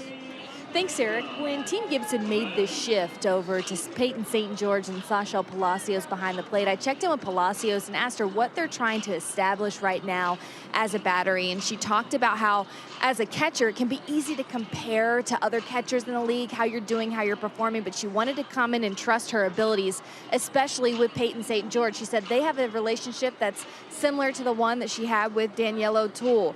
The things that they're trying to do right now is slow down this game. When Peyton St. George came in and got that 2-0 start, they wanted to slow things down. She had these 2 scoreless innings, and now that they're making the transition over to Garcia, they're passing off what they tried to create together, which is slowing this game down and putting them in a situation to come back. Great stuff, Savannah. Yeah, that's become a thing, is you want to keep a battery connected. And so Peyton St. George was going to be connected with Sachel Palacios as long as she stayed in the game. But now that St. George is coming out of the game, we have a new catcher. It's going to be Rachel Garcia throwing to Taylor Edwards. Yep, bringing in a whole new battery here. Opportunity for Rachel Garcia. 6 outs. We all know how pitchers are able to gain points. It's 4 plus 4 for every single out recorded, -10 for every earned run, but she threw really good yesterday. Probably one of the best outings that I've seen all year long. Just spotting good corners. She used that changeup effectively. She went up when she had to. She would spin the curve. Had a 15 pitch at bat against Tori Vidalis that ended up being a 4-3, but her day yesterday, 3 hits. Probably the lowest pitches that I've seen her throw in quite some time. Walks were limited, does lead the league in walks, but when the pressure's on, Rachel Garcia always steps up to the plate and rises to the occasion. So it doesn't matter if she walks someone at times, she just digs that type of pressure. So the runner on at first base is the responsibility of Peyton St. George. Would be an earned run, as it is right now, if Leach comes around to score. Garcia, 4th on the leaderboard, getting a chance to get some outs in the circle. Amanda Lorenz, a base hit away from a 500 batting average. What a weekend already. 5 for 6. Wow. With a walk. And none of those hits have been of the cheap variety. They've been laser beams all over the ballpark. 70 miles per hour, 1 ball, 1 strike to Lorenz. This inning is worth 30 points.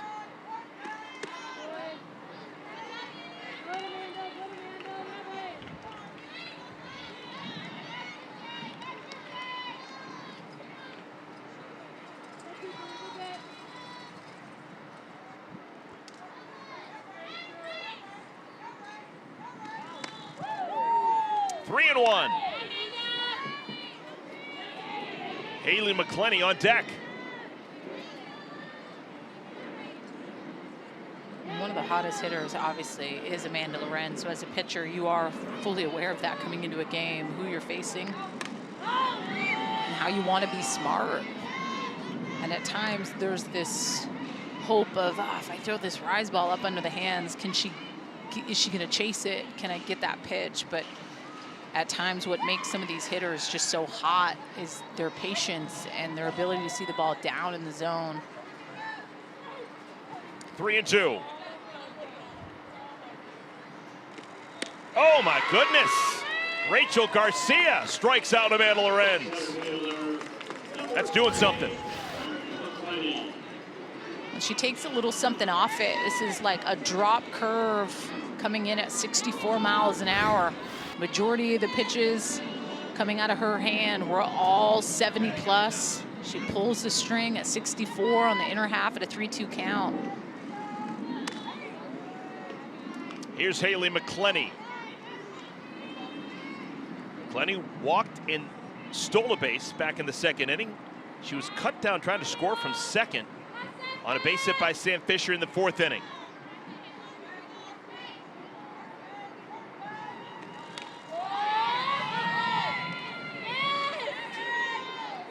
Team Denham, they scored 1 run in the first inning. They scored 1 run in the second. They scored twice in the third. So those are 3 inning wins plus 30. That's what this inning is worth right here. No one scored in the fourth, no one scored in the fifth. So the rollover makes this a 30-point inning. Team Gibson can win this. They're right back in the thick of things. But first they need to put a 0 on the board.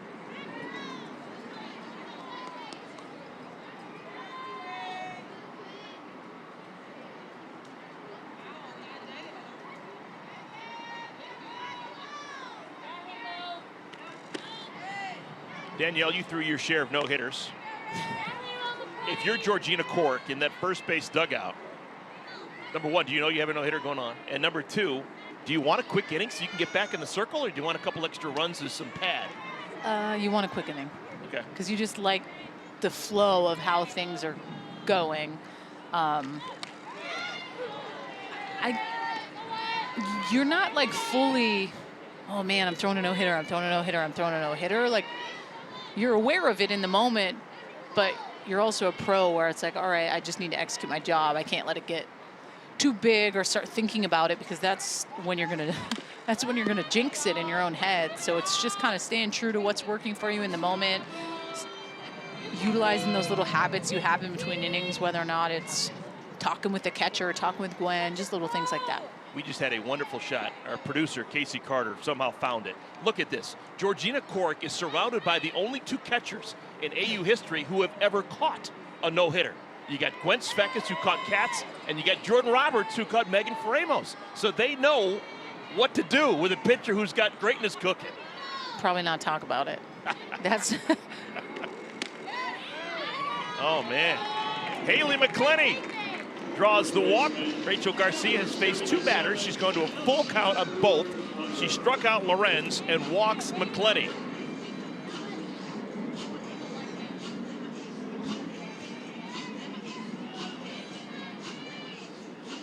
It's kind of par for the course for Rachel Garcia. She leads the league in strikeouts. She leads the league in walks allowed.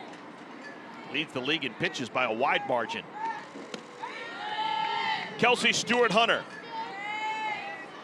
0 for 2 with a walk.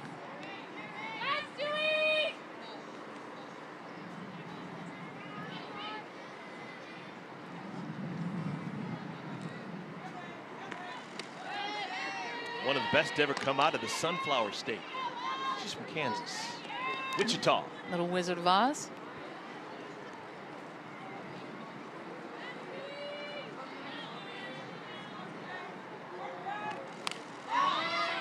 Sawed off her bat.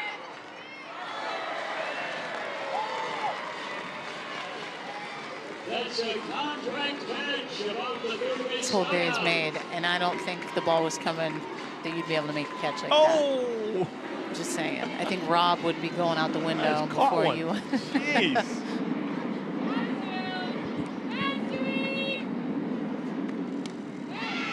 Stewart-Hunter stays alive.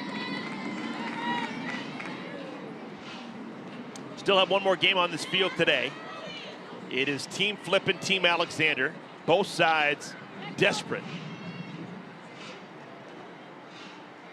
Either side won an inning yesterday. Got to get your points. Final weekend. Stewart-Hunter stays alive. It's going to be interesting to see how Odyssey Alexander is going to approach this game. Jesse Warren's playing with Odyssey Alexander. That's the gold team. They didn't win an inning. They were in a free fall at the worst possible time. Does Odyssey Alexander call her name, try to get some of his points back by pitching? You just kind of let the game go and go with your original game plan and start who you're planning on starting in the circle? Decisions. I think you got to go with your original game plan. You can't come in today trying to make up for yesterday. You got to stick to the basics. Garcia not happy with the call.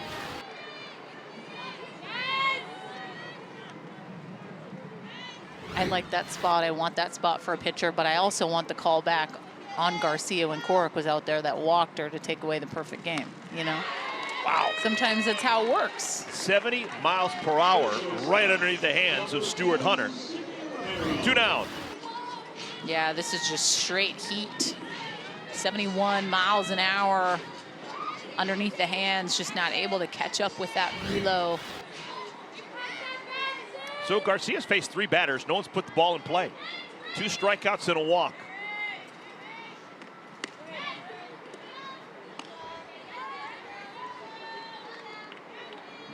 Sydney Romero.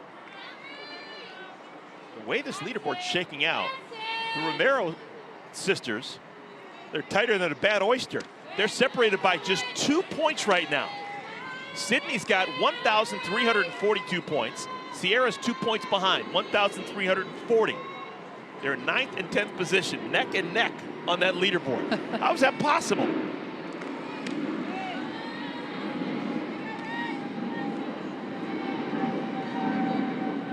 Yeah, they are. Top 10, Sydney and Sierra.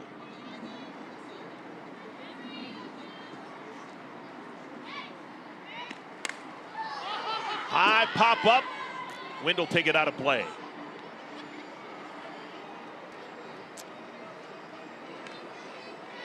You ready for a manifest? Do it. We've been watching a lot of softball this year. And the way that Garcia throws, with Romero in protect mode right now, she's going to hit a ball to her sister.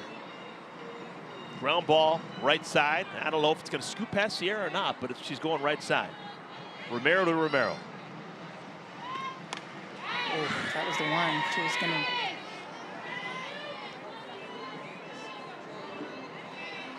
I think that elbow pad on Sydney's left elbow has gotten bigger and bigger as the season's gone on. Hey, she's been hit a lot. 6 times? 6 times. 6 times in 14 games.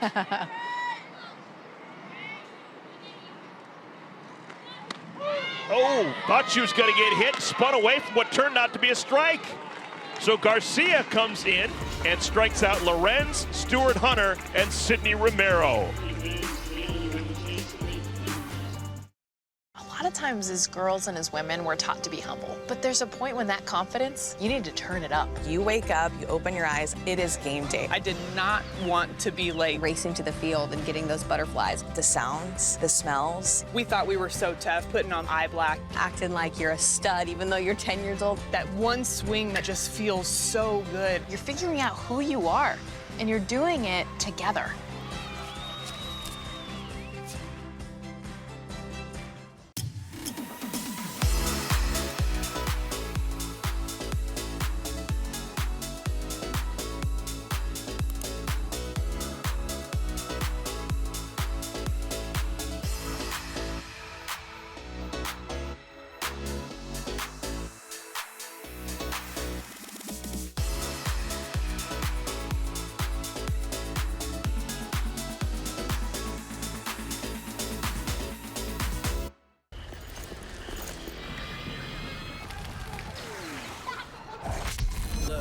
Everybody wanna go and talk it. At the same time, gotta walk it. Better yet, run, go, hit a lip, divvy up with my homies, and we do it all again.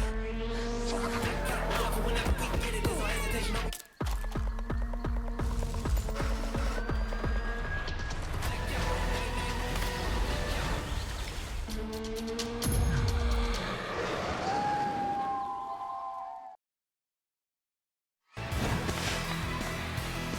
Well, Jordina Corrick has been pretty darn good today. I think she's really utilized those pitches on the outer half. Obviously, you know she has an untouchable changeup. That is what makes her so successful. And her 69-mile-an-hour pitches that much harder to hit. But she's commanded the zone. She's worked really well with Gwen Speckis behind the plate. And just that one sliver of a blemish with the walk that I don't even think should have been a walk, because I think that was still a good pitch, but it was, and she's been pretty good through 5. I'll leave it at that. She's faced 1 over the minimum. The walk to Garcia, the only base runner allowed. We've already had 1 no-hitter thrown this season. That was by Megan Faremo.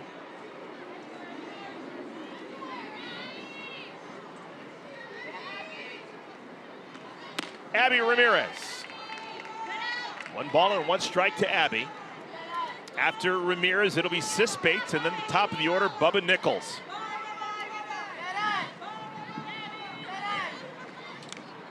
This inning is worth 30 points. If Team Gibbs can score just 1 run, they will have equaled the amount of inning points that Team Denham has, which was almost unthinkable the way that Team Denham began our ball game.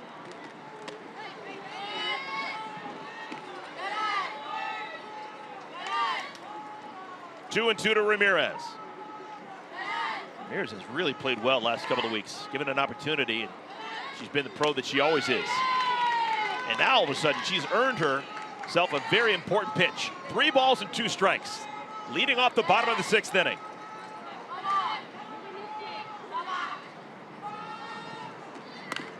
On the ground, Sydney Romero throws out Abby Ramirez. Shortstop, number 22, Sis Bates.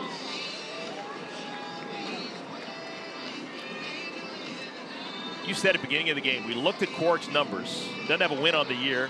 And you said she's pitched so much better than her 1-loss record. Well, that's what I'm saying. Like the stats and the 0-4 on the season does not reflect the type of player that Georgina Cork is or how good her stuff is. This is a extremely tough league going up against hitters that know you pretty well, where it's almost like you need to reinvent yourself every other weekend, and that is a tough task to do, and it just goes to show how good she is based on her performance today and spotting pitches well. She looks confident. Only 2 balls have made it to the outfield. Oh my goodness, there it is. First base hit of the game for Team Gibson. A no doubt about it single for Sis Bates. So 5 1/3 no-hit innings for Georgina Cork, but now that's over. When she goes and gets this pitch, Cork has had a lot of success with this against lefties on the outside part of the plate. That screwball. Sis Bates just taps it in. First ball swinging, Bubba Nichols to right field. 2 down. All right, now with Alyssa Denham in 3rd place, hungry for points. Do you ever consider now taking Cork out of the game now that the no-hitter's gone? Maybe, potentially in the 7th. Maybe yeah. in the 7th, okay. Yeah, I let her get out of this and assess the situation. Oh, there she is. First time all day long we've seen Denham get loose in that pen. It take slightly longer to get loose today than normal. It's, what, 70 degrees? It's been a windy all week. They're stoked for this. Megan Wiggins, nice backhanded play by Sam Fisher. Oh, she has been elite defensively from soup to nuts all season long. No hitters gone. Sis Bates gets a knock, but no run score. The 7th inning will be worth 40 points.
Athletes Unlimited Softball on ESPN is sponsored by Tops and by Aspiration, a global leader in financing climate impact.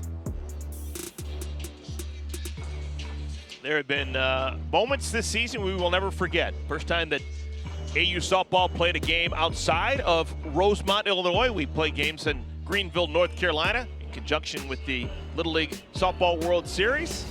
And now finishing off our final weekend, week 5 of our championship season, Rachel Garcia is pitching here in the 7th inning with 40 points on the line. The 4th, 5th, and 6th innings all have rolled over, so whoever wins this inning will win 40 points, every player on the winning team. Sam Fisher, Gwen Svekis, Jordan Roberts, a lot of power, scheduled to bat here in the 7th.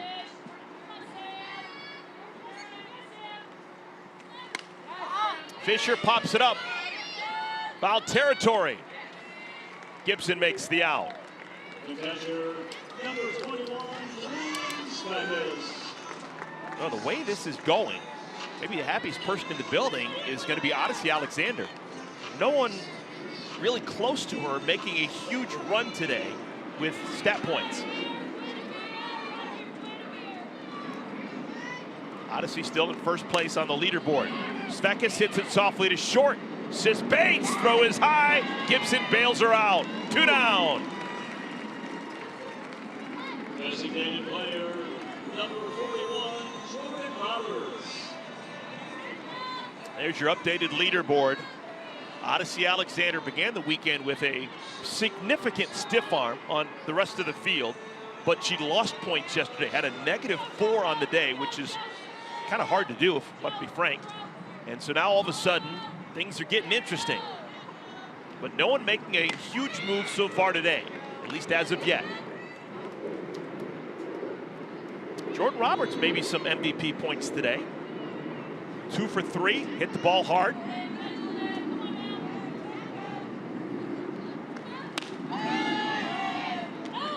Oh, and 2.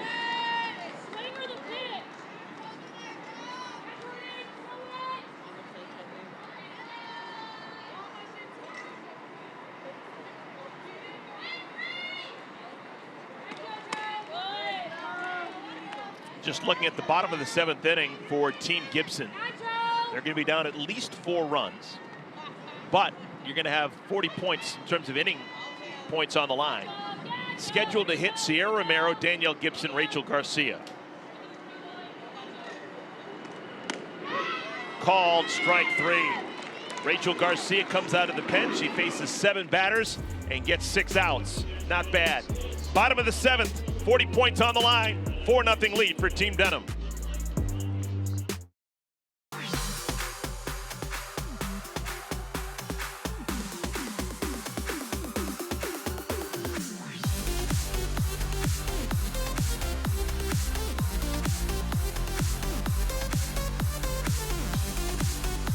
Rounds third, the throw home. Got her! Enough for Hens to be there. That's right. We are fans too.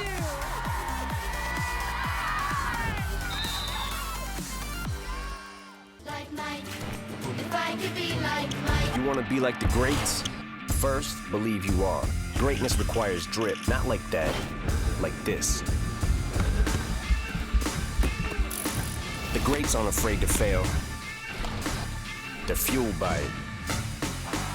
Trophies require greatness, but greatness doesn't require trophies. Because greatness isn't about what you've done, it's about what you do next.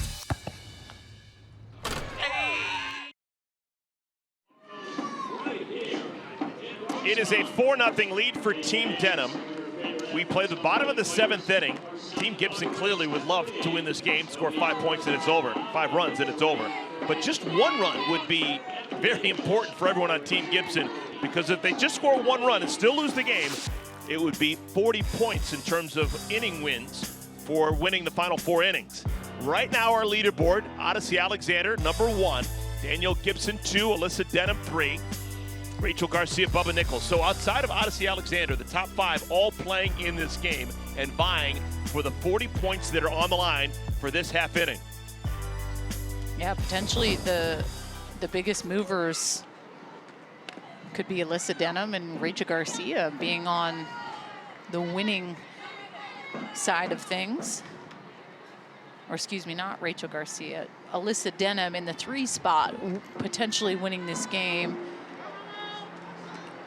is going to be big. Sierra Romero pops it up, and what a play by Sam Fisher.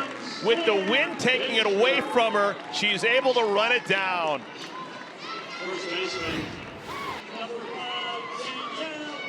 Sam Fisher playing behind the bag a little bit, but this gets up in the air, and you never know with this wind. Now this is the matchup. Danielle Gibson, number 2 on the leaderboard, batting with her team down 4 runs. But really just 1 run would be huge for Team Gibson.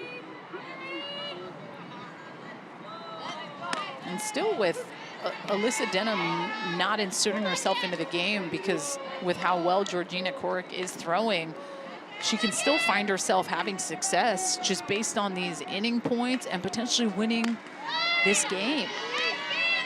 They've already got 30 inning points, 1 on the day, and now those rollover inning points here into the 7th, 40 on the line. And if Korek's able to shut the door here, that would be winning every single inning of this game as well as those win points. Oh my goodness. Everything's an adventure when that ball's up in the air. 2 down.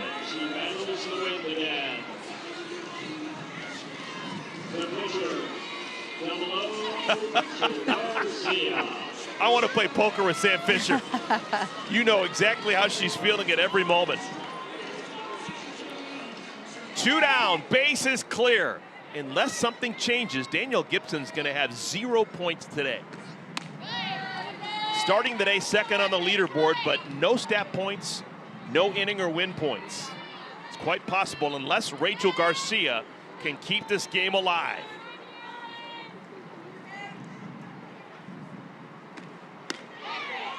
Now, on the other hand, if Rachel Garcia hits a homer here, I think she could be MVP too, just like that. Yeah. It would be, geez, close to a 100-point swing of the bat for Rachel Garcia if she hits a homer. Not gonna happen. Ball's loose to first. Safe! Sydney Romero's throw not in time. This will be challenged. This will be a captain's challenge by Alyssa Denham. She was the first person out of that dugout. The call on the field is safe.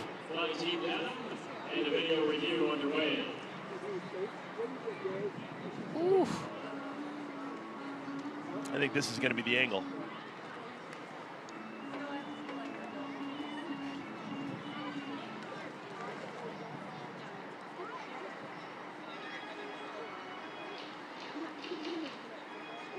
She's out.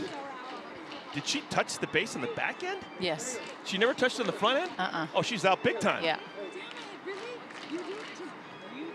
It looked like Garcia actually missed the front part of the bag and touched the back end, which cost her a base hit. Yeah. Oh my goodness, she didn't touch with her left foot, she touched it with her right.